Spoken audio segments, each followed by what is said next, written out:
Hey guys, welcome back to Ebony and Ivory channel. Hello, hello. How everyone's doing? We are back today with another reaction. Today we're going to be checking out Star Spangled Banner as you've never heard it.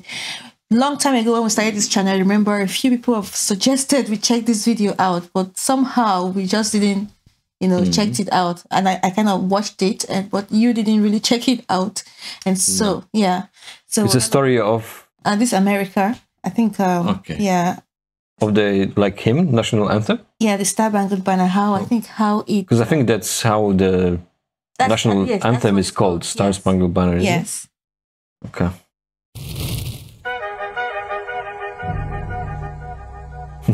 Are these like trumpets or something? Sounds like it. As you've never heard it. Kind of looks like we're waiting to watch a movie, like something happy. There was a lawyer once. His name was Francis Scott Key. He penned a song that I'm sure you're aware of. You've seen it. It's in most hymnals throughout our churches. It's called the national anthem. It is our song as an American. We go, however, to a ball game. We stand in our church services and we sing the words of that song, and they float over our minds and our lips, and we don't even realize what we're singing. Most of us have memorized it as a child, but we've never really thought about what it means. Let me tell you a story. Francis Scott Key was a lawyer in Baltimore. Okay, so it is a story of how he wrote the national anthem, I guess. And to be honest, what he said in the beginning, I think, it's not only American people, but a lot of times your national anthem, you know the words, but sometimes it's like you don't know the whole story behind it and how it became actually the anthem. What made it that the whole country have chosen this one song as being representation of what you stand for as a country in a way. So it's interesting. I guess he mentioned he was a lawyer, yeah? Yeah. Thought about what it means. Let me tell you a story. Francis Scott Key was a lawyer in Baltimore. Baltimore. The colonies were engaged in vicious conflict with the mother country, Britain. Because of this conflict and the protractedness of it, they had accumulated prisoners on both sides. The American colonies had prisoners and the British had prisoners.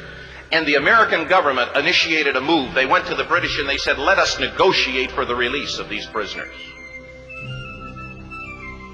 They said, we want to send a man out to discuss this with you. They were holding the American prisoners in boats about 1,000 yards offshore. And they said, we want to send a man by the name of Francis Scott Key. He will come out and negotiate to see if we can make a mutual exchange. On the appointed day in a rowboat, he went out to this boat and he negotiated with the British officials. And they reached a conclusion that men could be exchanged on a one-for-one basis. Francis Scott Key, jubilant with the fact that he'd been successful, went down below in the boats, and what he found was a cargo hold full of humanity, men. Okay. It's interesting. I didn't know about that. So he actually was the one negotiating for the prisoners. Yeah. I always find it a very kind of weird, not weird concept, but, holding, I guess, thinking about it maybe actually makes sense. You hold prisoners and that gives you leverage in being able to do something. You know what I mean? Now they can discuss the freedom of, the British soldiers because they have American prisoners and they can exchange. And as he said, he managed to do exchange one for one. But you could also have some other leverage in that, isn't it? Yeah. You could ask for other things. Okay, we'll release the prisoners, but you have to pay us, or, make this land a part of British, or some, you know what I mean? But I always found this concept very crazy, like prisoners of war. Was a cargo hold full of humanity, men. And he said, men, I've got news for you tonight. You're free. He said, tonight I have negotiated successfully your return to the colonies. He said, you'll be taken out of this boat, out of this filth, out of your chains. As he went back up on board to arrange for their passage to the shore, the admiral came and he said, we have a slight problem. He said, we will still honor our commitment to release these men, but it'll be merely academic after tonight. It won't matter. And Francis Scott Key said, what do you mean? He said, well, Mr. Key, he said, tonight we have laid an ultimatum upon the colonies. Your people will either capitulate and lay down the colors of that flag that you think so much of, or you see that fort right over there, Fort Henry? He said, we're going to remove it from the face of the earth. He said, how are you going to do that? He said, if you will, scan the horizon of the sea. And as he looked, he could see hundreds of little dots. Oh, okay. That's crazy. But if you think about it, British had a very big fleet. Yeah. You know, they had so many colonies in the world. I mean, to this day, you know, many of them are known. Spanish, Portuguese, yeah, they had lots of colonies. And, you know, I don't know the exact story, like with America. I know it started as a colonies and then they wanted to become independent and form their own country, I think. And this, I guess this is kind of what it is. And they're trying to, this would make so much sense, actually, because they're trying to, you know, become free, you know, become their own independent country. I know the British Navy had like a big fleet. So I assume they were kind of one of the most fearsome fleets in the world at that time, probably. Could see hundreds of little dots. And he said, that's the entire British war fleet. He said, all of the gunpowder, all of the armament is being called upon to demolish that fort. It will be here within striking distance in a matter of about 2.5 hours. He said, the war is over. These men would be free anyway. He said, you can't shell that fort. He said, that's really nice. That's a large fort. He said, it's full of women and children. He says, it's predominantly not a military fort. He said, don't worry about it. They said, we've left them a way out. And he said, what's that? He said, do you see that flag way up on the rampart? He said, we have told them that if they will lower that flag, the shelling will stop immediately. And we'll know that they've surrendered. Okay, I don't understand. When they say to lower the flag, do they mean kind of like of... surrender. Yeah, but surrender and like not want to be independent? Or is it literally just the act of like, you know, if the flag goes down? I have a feeling the story is like dramatized or something like that. I think, you know, what they mean, like if you see surrender and you're, you know, going to stay as a British colony, you know, then we will not attack. But if not, we will. But this to me, it kind of encapsulates American spirit in a way of like freedom. Yeah. When I think about it, and this would be like, I guess where it's going, I think that would be the biggest stand for freedom. And you'll now be under British rule. British rule, exactly. I think that's what he meant by lowering the flag. He went down below and told the men what was about to happen. And they said, how many ships? He said, hundreds. The ships got closer. Francis Scott Key went back up on top and he said, men, I'll shout down to you what's going on as we watch. As twilight began to fall, and as the haze hung over the ocean as it does at sunset, suddenly the British war fleet unleashed. He says the sound was deafening. There were so many guns that there were no reliefs. He said it was absolutely impossible to talk or hear. He said suddenly the sky, although dark, was suddenly lit. And he says from down below, all he could hear the men, the prisoners, saying was, tell us where the flag is. What have they done with the flag? Wow. Is the flag still flying over the rampart? Tell us. 1 hour, 2 hours, 3 hours into the shelling. Every time the bomb would explode and it would be close to the flag, they could see the flag in the illuminated red glare of that bomb, and Francis Scott Key would report down to the men below, it's still up. Well, it's cool because if you look, I assume these are kind of like historical paintings of the moment, kinda. I know it's probably a little bit dramatized maybe and so on, but it's so cool to see like all those depictions of the whole thing. I can understand why the flag would stand for like the freedom and not giving up, you know, on your identity or, you know, your country, fighting, even though you know that you're fighting a war or a fight that you will lose. But you still have your beliefs, freedom that you want to live, and, you know, you just fight even if you know you're going to lose in a way. They were very, very concerned about the flag. As long as it's standing, like, you know, and flying, they kind of still had like hope. Hope. Yeah, they had like the hope. Yeah, and were free in a way. They were free, their own, and not giving up. So that's for the fact that with all the bombs or whatever they're throwing at it, and it didn't, bring down the flag, still gave them that hope that, okay, this is meant to be. We're going to, whatever happens with that flag will stand. I always feel like flags carry lots of, meaning and power. Whenever I see a flag waving, I just don't look at the flag as ordinary, flags of countries, because like there's always like a historical story behind that flag flying there. Those colors and all that. So these colors have been there for ages.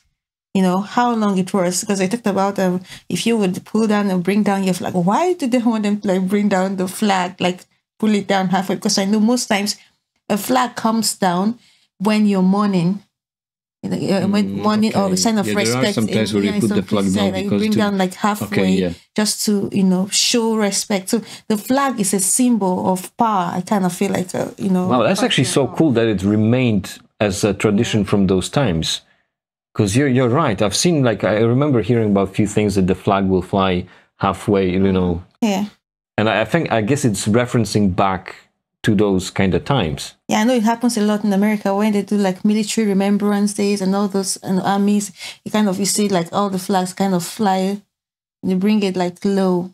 Just shows what that flag really stands for: respect, power, and honor and all that. So freedom. And below, it's still up. It's not down. The admiral came and he said, "Your people are insane." He said, "What's the matter with them?" He said, "Don't they understand this is an impossible situation?"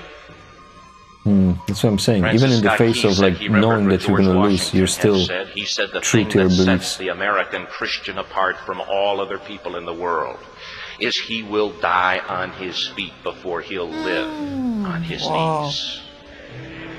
Okay. Wow. That's interesting. The admiral said, "We have now instructed all of the guns to focus on the rampart to take that flag down." He said, "We don't understand something. Our reconnaissance tells us that that flag has been hit directly again and again and again, and yet it's still flying. We don't understand that." But he said, "Now we're about to bring every gun for the next 3 hours to bear on that point." Francis Scott Key said the barrage was unmerciful. Wow, like those paintings are really cool. All that he could hear was the men down below praying. The prayer, "God, keep that flag flying where we last saw it." Sunrise came.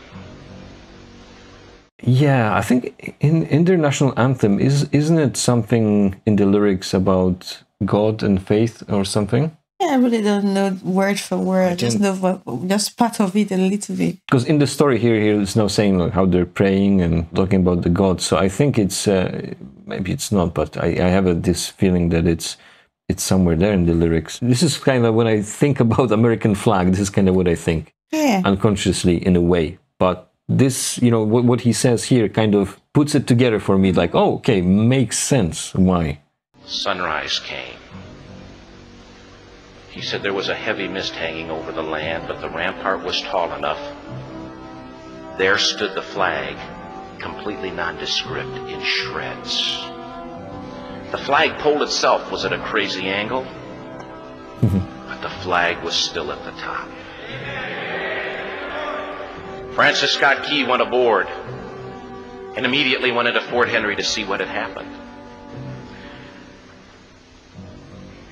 And what he'd found had happened was that flagpole and that flag had suffered repetitious direct hits. And when hit had fallen, but men, fathers, who knew what it meant for that flag to be on the ground, although knowing that all of the British guns were trained on it, walked over and held it up humanly until they died. Their bodies were removed and others took their place. Francis Scott Key said what held that flagpole in place at that unusual angle. See, you think of like courage, freedom, kind of.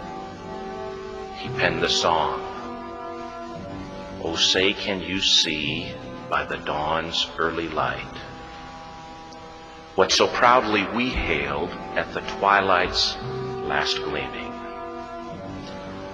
Or the rocket's red glare, the bombs bursting in air, gave proof through the night that the flag was still there." Wow. So actually the lyrics depict what he saw. Does that star-spangled banner yet fly and wave o'er the land of the free and the home of the brave? No, see, free and the brave. The debt was demanded. The price, it was paid. Oh, say, can you see by the dawn's early light what so proudly we hailed at the twilight's last gleaming, whose broad stripes and bright stars through the perilous fight o'er the ramparts we watched were so gallantly streaming, and the rockets red glare, the bombs bursting in air, gave proof through the night that our flag was still there. Oh, say, does that star-spangled banner yet wave o'er the land of the free and the home of the brave? Oh, say, does that star-spangled banner yet wave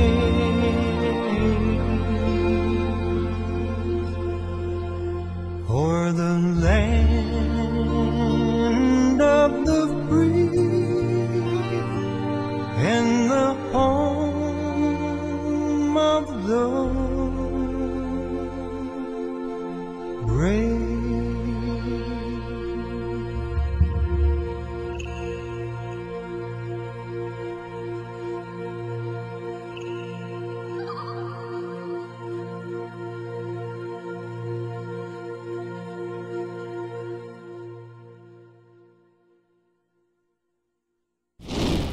Oh, that was pretty epic. Yeah. I must say, you listened to that anthem a little bit different, you know, when it came up at the end, after like listening to the story. I never realized the lyrics. You know the melody? I think maybe the starting lyrics, but you know, the whole thing is actually very interesting. And there was no mention of God or religion in the song, at least from what was here. So I don't know where I got this from. Maybe, I don't know. Yeah. It was very, very inspiring story, definitely. It's really inspiring, the historical, meaning behind the flag, the star-spangled banner. Even though sometimes I always say the whole story might not be completely true, but I feel like I think the story is true, but I think it's maybe dramatized a little bit to make it, like in the movies in general, you kind of make it dramatize a little bit more. So it's, when you watch it, you feel it even better. You have like more emotions You understand? Yeah. So I think maybe it's something like that. But, you know, if you listen to the lyrics of the song and look at all those paintings they were showing during the video, you know, kind of it happened. You understand? There's some, first of all, the anthem itself was written. You have the paintings, and I'm sure there's many other writings about the event. Okay, that was interesting. Good to know. I've never heard about this story, and it gives me a little bit of a more idea how the whole anthem was made, and I can understand why it would have been chosen as a national anthem for the US. It's a really nice one. You know, I really like the song. I really like listening to the national anthem, especially the American. I always find it very interesting when I listen to it. Like, there's this, when you listen, there's this way it sounds really epic, and the words are like very touching. You know, very touching. It's like a cry of a man. You know, someone's cry, speaking out. It's like a prayer. Like towards the end of the video, he said all he could hear was men down there praying. You know, so it feels like it's the prayer of the country. This is like what they were praying about, and you know, well, that was really awesome, actually. Well, guys, that's it from us. Thank you all for watching. We'll see you all in the next video. From us, it's bye. See you later.